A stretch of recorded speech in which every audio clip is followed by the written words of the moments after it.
Nyinyi watu wa upinzani, ati mumesema agenda yenu na programu yenu na mpango yenu ati ni William Ruto.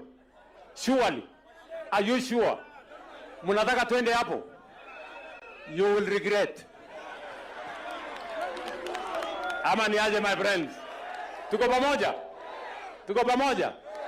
Hawa watu mkiwapima kweli, wale watu ni wa kushindana na mimi? Iko wapi mtu ya kushindana na mimi kwa hiyo group? Iko wapi? Hawa watu nitawanyorosha asubuhi na mapema. Hawa watu ni watu wa breakfast, tutamalizia hapo kwa breakfast. Hawafiki lunch hawa. Sijui kama tunaelewana my friends. Kwanza mimi nauliza wengine waende gym. Kwanza wacheni kula chakula mingi. Tumbo karibu inapasuka, kichwa karibu inapasuka. Munalala kwa mkutano mchana, hata hewa munaharibu. Kwendeni kabisa.